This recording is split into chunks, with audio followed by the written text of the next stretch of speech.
Hello, beautiful people, and welcome back to my channel. My name is Alexandria Ashcroft, and I'm a romance author. Today is day 3 in my 7 Days of Sinn little e-event series. Today, our topic, we're going to be talking a little bit about plot. For those of you who are unfamiliar with 7 Days of Sinn, basically it's a count up or a countdown to Valentine's Day, and I'm sharing tidbits of Sinnful, which is my newest full-length novel that's out and available on most retailers, and also available and becoming available paperback through various outlets as well, including my website, Amazon, Kobo, all of those awesome places. It's kind of like the topic or the bigger idea or focus of your story, and your genre can help guide your plot. So, for example, I write in the romance genre. Sometimes I write in like a subgenre of romance would be like erotic romance or erotica, erotic fiction. And those like bigger, broader topics help to guide and focus the plot of my story. But the plot really is like the process, the actions, the story points that lead up to a climax. So, like the explosion or the breaking point of, in most cases, your characters or the situation that's going on. And then, excuse me, it goes down to your ending, whatever your conclusion is. It really helps to understand your plot, like basically that roller coaster ride. It's good to have a vision of what your roller coaster ride is going to be, so you have an end point, and having an end point really provides like a roadmap for your story. So there's kind of like two different ways in the writing community that we express like our process of writing and how we write.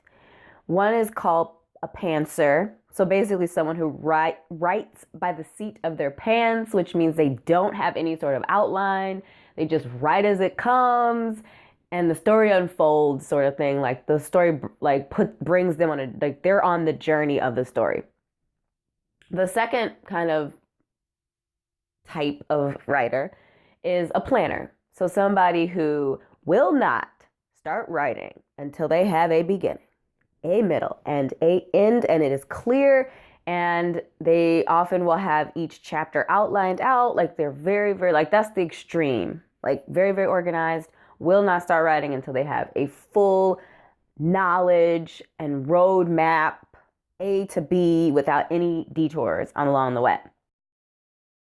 People like me who are a blend. So I use pantser mentalities when it's beneficial, usually in the very, very beginning of your story, when it's fresh and it comes to your mind, and I don't want to bog myself down with having to have a strict layout of everything before I go into it. I'll just jump in, and whatever I see in my brain, I'll just write it down.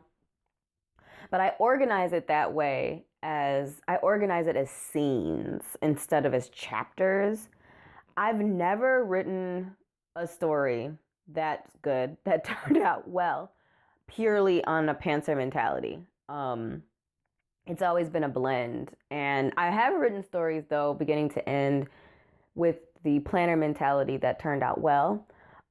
Sometimes the reason why I use the pantser mentality and not just the planner mentality is because the planner mentality can often get people stuck when things don't go according to plan, when your story veers off topic, when your plot twists or changes, or something happens that you can't account for. So that's kind of why I say use both, unless you are like you can't. But I think most people are a blend. So back to Lacey Sinn and plot development. Like I said, the story started off as basically a pantser piece. Lacey Sinn was a pantser piece. Sinnful, I feel like, was more organized than Lacey Sinn, because I had to make their roller coaster, their story make sense for the characters, that the readers knew from Lacey Sinn, to the character, and like they had to go through life and a process to get to where they are at the end of Sinnful. So basically, yeah, understanding your plot. So the primary plot I struggled with because I was getting lost in like the motorcycle club and the motorcycle gang plot, which is secondary because Sinnful is a romance novel. I was getting lost in that plot instead of focusing on their romance. So the difference between version 5, so Sinnful has 7 drafts. I wrote 7 drafts. The 7th draft is the final. The difference between draft 5 and draft 6 was the focus of the plot. The challenge that I had with Sinnful's plot was figuring out what the primary focus of the story is. So because the focus of the book is on the characters, and the plot is the journey that the focus takes the characters on. So the plot does take you through a number of scenes. I call them scenes, where like in a movie or something like that, where the writer puts the reader in a place and a time, a location, and a state of mind of the character. And something happens. Some sort of action happens. They're doing something. And then it's on to the next scene and the next scene. And those scenes build the story and take the focus of the story to peak and to conclusion. So the struggle that I had with Sinnful with plot was determining the primary plot. So Sinnful is actually book 1 in a motorcycle club romance series. And I was struggling to separate out the motorcycle club portion of things and the focus of the story, which is the romance, because it's a romance story. The development of the characters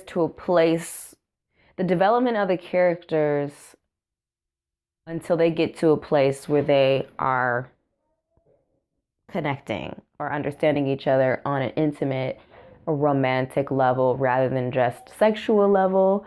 And the kind of interesting thing that happened there when I was able to find my focus and my primary plot was that everything else, including the information to have about the motorcycle club stuff, all of that fell into place. So understanding your plot, understanding the focus of your story, understanding your characters, and understanding the plot and where you're trying to go, what story you're trying to tell, or what you're trying to say about your characters in this situation is really helpful to guide your story and to guide the editing of your story. So I find editing very challenging. It's the difference between an okay piece and a fabulous piece, however, and I respect editing, but it's like something I struggle with, just in general. But yeah. So what other points did I want to make about plot?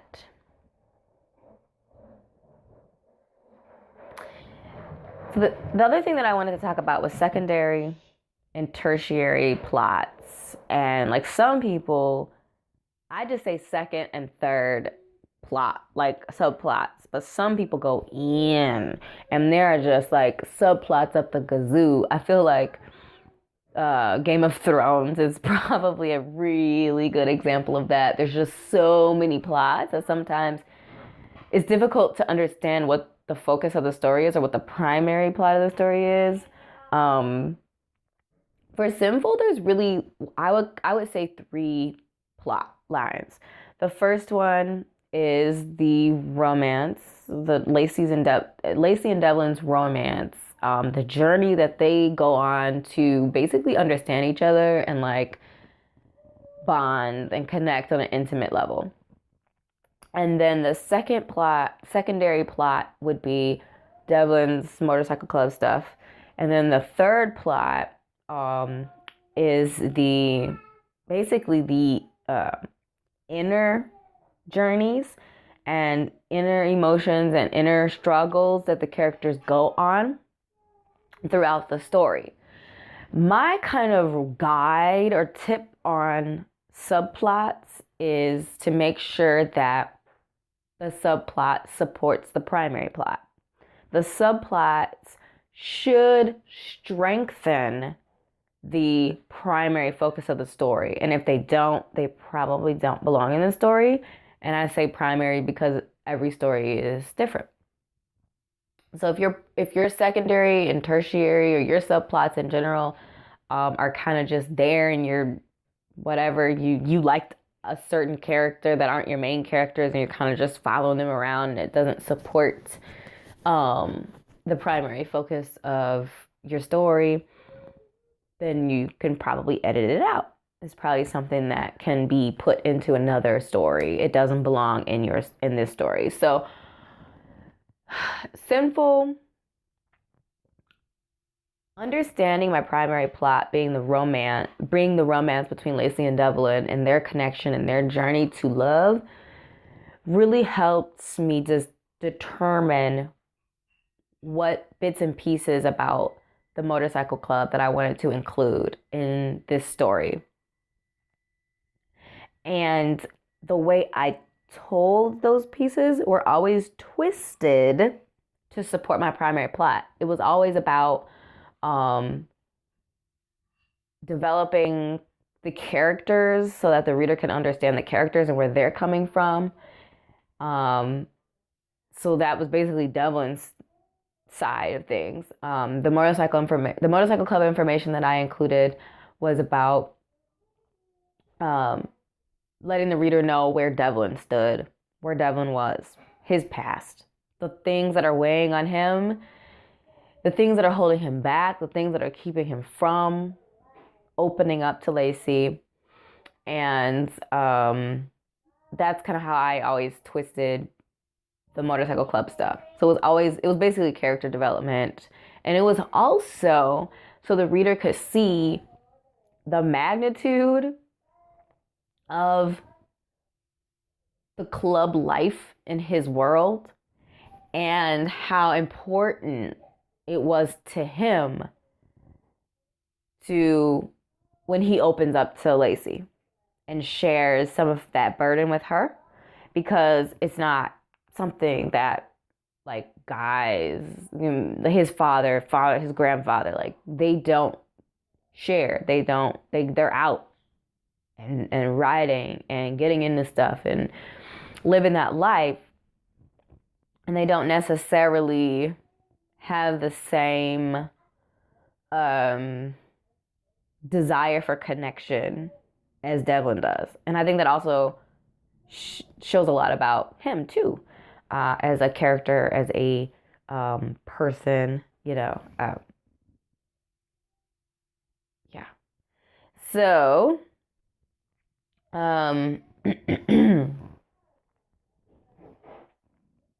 yeah. So if your subplots aren't supporting your characters, so if your subplots aren't supporting your character development or supporting your primary plot, they probably don't belong in your story. That's kind of like my biggest takeaway from this. Understanding your primary plot will help guide your subplots. And subplots, I do feel like are important because they enrich the story, but they can also be an extra appendage if they aren't massaged and exercised in a way that supports the character development or supports the primary plot. So if you're interested in purchasing Sinnful, you can do so on my website, paperback and ebook format. Sinnful. So this copy of the book is actually what I bought paperback on my website. So this is what you get buying on my website. And I'm also on Amazon, paperback and ebook. Ebook is available on, Barnes and Noble, Kobo, a lot of different retailers and libraries. So iBooks. So make sure that you check out whatever your favorite is and see if it's available out there. If you like this video, please give it a thumbs up. And if you're not subscribed, join me and subscribe. I do have a trivia question for the day today. Oh, this is kind of a funny question. So in Lacey's Sinn, which is basically the prequel to Sinnful, which is available for free on my website and Wattpad at this point in time. Also, One Night of Sinn is Lacey's Sinn through Devlin's perspective. So those two stories, short stories, are available for free on my website and on Wattpad at this point in time. And the question that I have, in Lacey's Sinn, what did Lacey cook them for dinner? This is kind of a funny question, but I think it's kind of cute. Yeah, so all of the trivia questions for all 7 days, and there are multiple questions, maybe about 15 or so. There's going to be a link in the description to a survey with all the trivia questions. So make sure you attack those, and winners, every time you get a question right, your name gets entered into a bucket to win prizes. So Sinnful, this mug has a quote from Sinnful on it. Copies of the ebook version of Sinnful. I have a couple of shirts that I'm giving away as well. So make sure that you take a look at the other two